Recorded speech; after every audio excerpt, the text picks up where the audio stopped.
Good evening. Hope you all are doing well. I am thankful for this opportunity.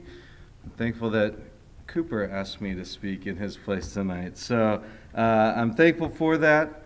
Tonight I want to talk very briefly about memories. And I am a big fan of memories. Now, I'm not as old as some of the people in here, but I do have a lot of memories. And in our house, Riley loves it when something triggers a memory for me because then I'll tell a story.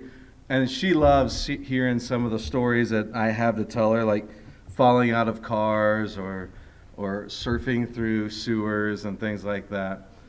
But not long ago, we were actually at my dad's house, and we were going through jewelry that was my mom's and going through some things that were hers and then finding some pictures. And it was, to me, actually a fun evening of going through and seeing those things and remembering those memories that each of those things were tied to.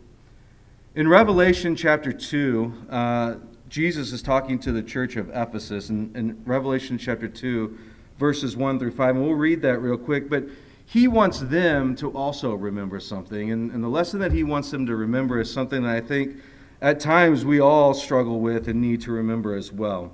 In Revelation chapter 2, beginning in verse 1, "Unto the angel of the church of Ephesus write, These things saith he that holdeth the 7 stars in his right hand, who walketh in the midst of the 7 golden candlesticks.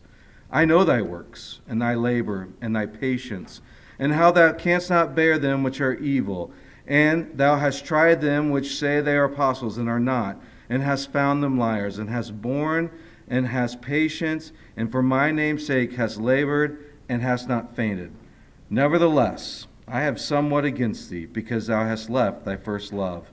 Remember therefore from whence thou art fallen, and repent, and do thy first works, or else I will come unto thee quickly, and I will remove thy candlestick out of his place, except thou repent." The church at Ephesus, if you look at it from the outside looking in, they were doing everything right. They were trying the people that were saying things to make sure that they were right. They had patience with one another. They were bearing one another. They were doing all of these acts. But yet there was one that saw what their hearts truly were, and that was Jesus as he looked at them.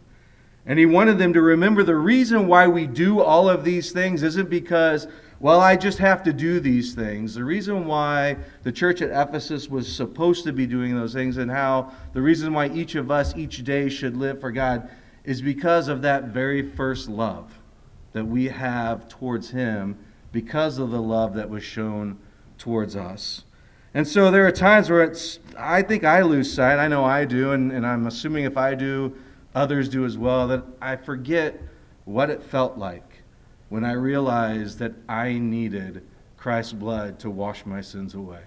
I forget sometimes the sorrow and the pain, but then I also forget that intense love that I have because I knew that salvation was now in my hands because I had made that choice.